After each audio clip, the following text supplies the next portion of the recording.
boys who kept missing confirmation. Every time I scheduled it, their parents said they were too busy with sports. For that time, I had chosen baseball, football, golf, track, basketball. It was a small school. They played all the sports.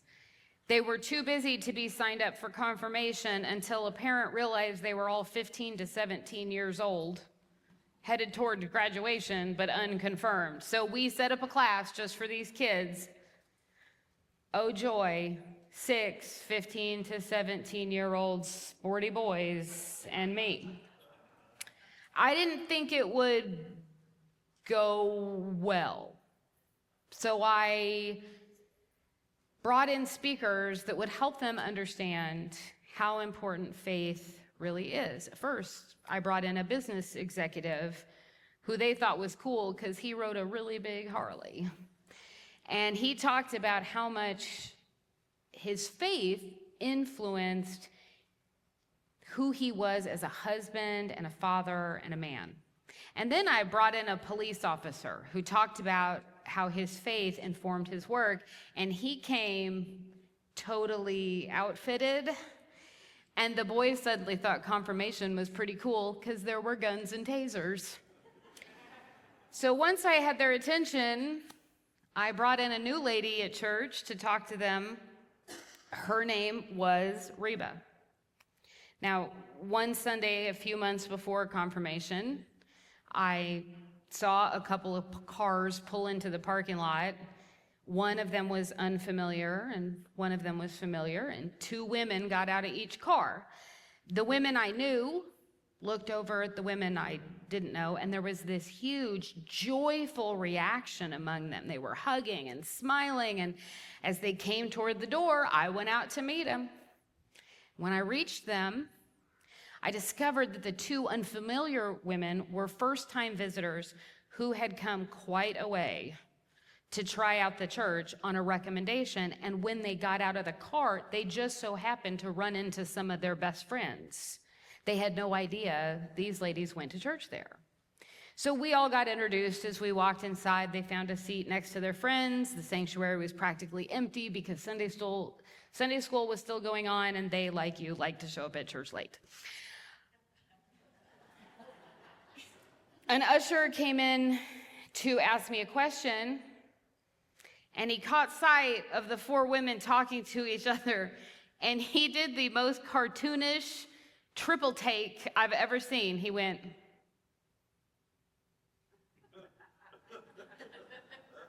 and then he walked over to me and he said, in a stage whisper, "Do you know who that is?" And I said, well, one of their names has already slipped my mind because it's been 5 minutes. But the other introduced herself as Reba. And he said, "Reba, you can't just call her Reba. Don't you know who that is? What is wrong with you?" A lot, clearly. And he said, "That is Reba Sims. Reba Sims, Lady Bear's coach. She is women's sports royalty. Reba Sims is at my church." And I said, I think she just wants to be called Reba. So a bunch of people in that church had season tickets to Lady Bear's game, and they all sat in the same section, what I call the back left and y'all call the back right. And they sat in that section like they had season tickets together in church too. That's the Lady Bear section. And when they all came in from Sunday school, they all realized that in the center of their section was Lady Bear's royalty. I don't think the Queen of England sitting in the pews would have caused the stir that Reba Sims did. They were completely rattled, which amused and delighted me. Because churches that have a long history and have been around a long time get real caught up on who used to go here. Who were the VIPs back in the day? We're the church of, fill in the blank with a person who had a big impact that we can claim. Saints of the past, the cloud of witnesses, the people who came before, the legends. But to have a living legend considering your church was an unsettling experience to them. They handled it well. They were trying to be cool about it. And as she left, she told me she'd be back, even though it was a ridiculously long drive to get there. But it wouldn't be for a few weeks because she had to go to this little basketball thing. And her friend walked by me and rolled her eyes and said, "Little basketball thing. She's a guest of the NCAA tournament." And I knew then I was not sporty enough to be their pastor. Because I am not sporty. But they did not seem to care. Reba was good for us. She pointed things out we didn't see, like, all your ushers are men. Women can also carry plates that have money in them. And I thought, well, that's going to go over like a lead balloon. But the men said, "You know what? Former Lady Bears head coach Reba Sims has a good point." So I invited her to come talk to my 15 to 17-year-old sporty teenage confirmation class because she had this way of pushing people toward justice. So Reba sat down with these boys, and she told them she'd gone online and looked at their school's sports statistics. And she wanted to know why their football team always lost. They were talented kids, but as a team, they were quite bad. And there were a lot of injuries. And the boys had a variety of excuses, but at the end of it, it became clear that they felt that their coach didn't actually know how football worked. And she got them to list the entire coaching staff at their high school football program, and she pointed out that they had named no women. And the boys laughed at the idea of a female football coach, and she laughed along with them, and I didn't laugh because clearly this was a trap. And they were racing headfirst into it. They even told her, "Oh, there's a team in our league that has a woman on the coaching staff, and we make fun of that team all the time." And she said, "Does that team ever beat you?" "Oh, every time they play us." And she said, "Okay, so this team beats you, but then you make fun of them because they got a girl coach." And they said, "Right." She pointed out that softball and volleyball coaches are often men. And she asked them why girls could have male coaches, but the idea of a female coach for boys was hilarious to them. And they were still laughing, but then they realized she wasn't laughing. Trap. And she asked, "Isn't the best coach for you the one who can get the best out of you?" And she asked them if they had the option, if they had the choice, would they rather keep losing with their current coach, who was male, or would they rather see their school hire away that female coach of the team that always beat them? Was that really about the sport? Or was it about something else? And then she told them that her biggest impact on women's sports was being the person at MSU who executed and enforced Title IX. And how that expanded women's sports programs. And she talked about how her quest for justice in sports was fueled and powered by her faith in God. And she reminded them that at confirmation, they were going to take a vow that they would accept the freedom and power God gives them to fight evil, injustice, and oppression in whatever forms they presented themselves. And then she left. And I saw the looks on their faces, and I will admit to you, I cackled. I cackle every time I think about it. The boys wanted to know why I had not saved them from the trap Reba had set for them, and I reminded them that only Jesus saves. But these boys were absolutely changed by these moments with this legendary coach. One of them dropped out of confirmation that afternoon because he'd missed a couple of sessions already, and he said he hadn't been taking it as seriously as he now felt he should have. He realized now how important it was to understand and mean the vows he said when he was confirmed.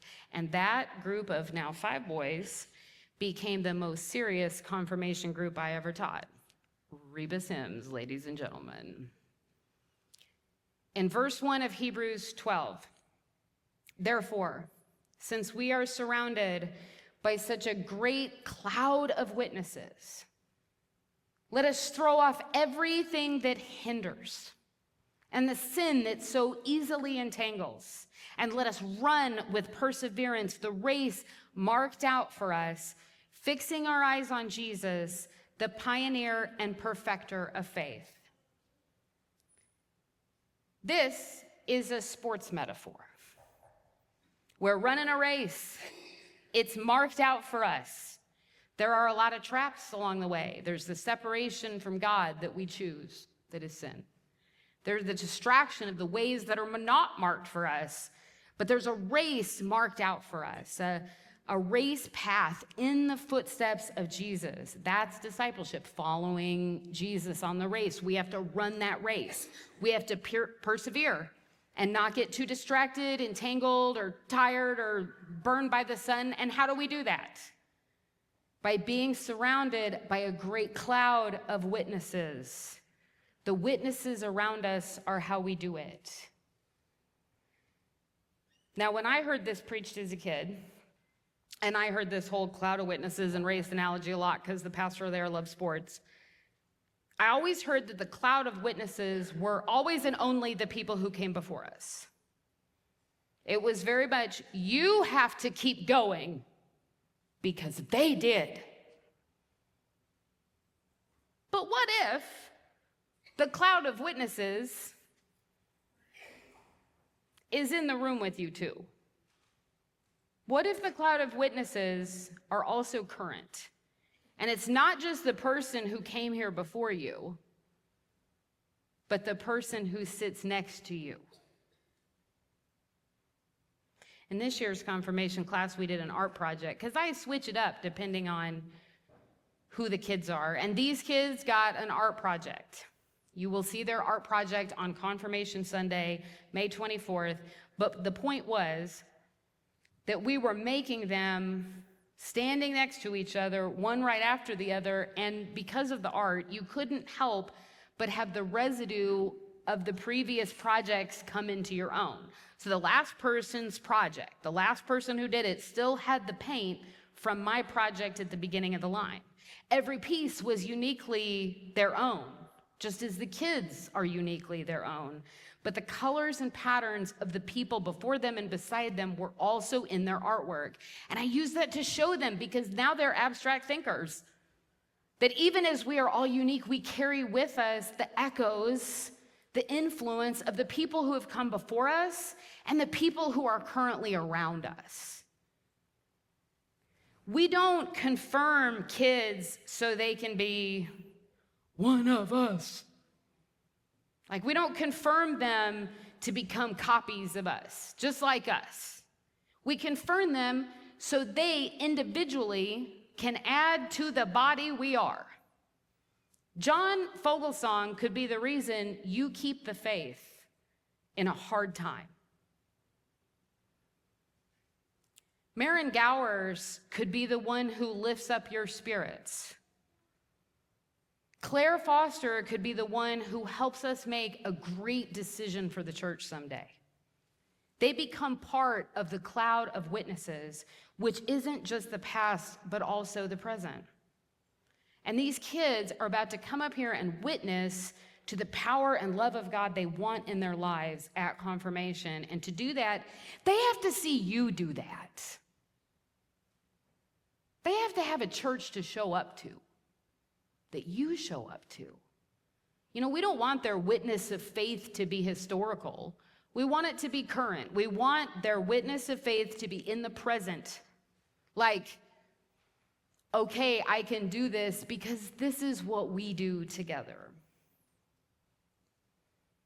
Jesus isn't walking around today, right? He ascended to the Father, and the church had to get going on their own from the disciples who witnessed to the life and death and resurrection of Jesus Christ. Witnessing is how the good news spreads. Witnessing is how we keep each other's eyes fixed on Jesus and our ears focused on listening for the shepherd's voice. In the Great Commission, Jesus says, look, I'm not always going to be with you. When I can't be with you, you have to go tell people and make them disciples and baptize them and teach them.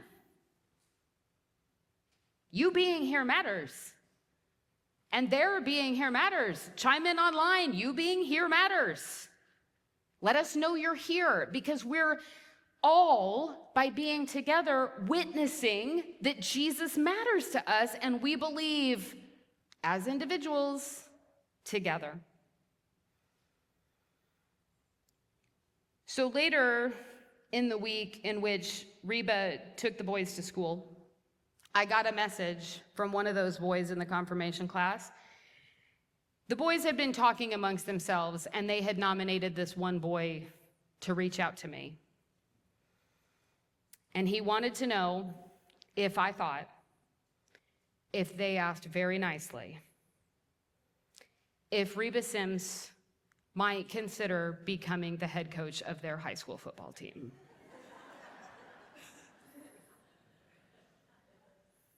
What an impact she had by just being Reba in the pew. But the boy who dropped out of confirmation that day, right?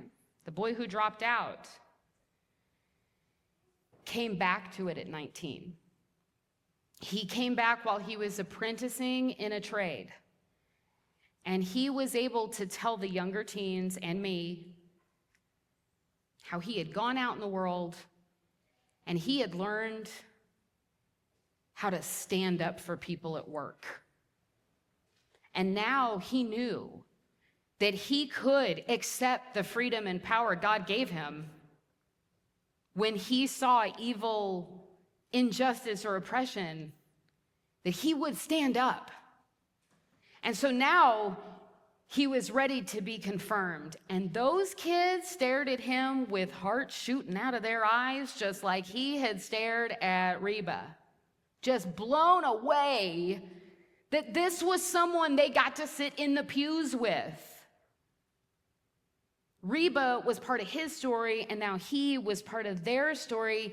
Imagine if every kid in our kids' ministry and every person who stepped out of an unfamiliar car in our parking lot, and every person who's been here for years as what Ann Owen affectionately calls a pew potato. That's you. What if every person was treated like Reba Sims? What if everyone was seen as a potential living legend? What if everyone was seen as part of the cloud of witnesses who keeps us running the race of discipleship? Because everybody has worth and everybody has a story. Have you ever bought Girl Scout cookies? Have you ever seen that box on the Girl Scout cookie order form that says you can send your order to troops overseas instead of taking them home with you? That box exists because of someone who sits in our pews most Sundays. Carol Delate, ladies and gentlemen. Do you know who's sitting next to you? Everybody's here to witness to the power and love of Jesus, and everybody is here for you to be part of your team. Jesus gives us each other to keep us going. So I'd recommend we get to know each other, because we are part of each other's cloud of witnesses. So today, find somebody you don't know. Maybe even some kid you don't know. Kids, find some person you don't know. And start by getting to know their name, because that might be the person who keeps you going. Everybody here is a potential living legend waiting to cloud up your day, so you can keep running the race marked out for you by our Lord Jesus Christ. Amen.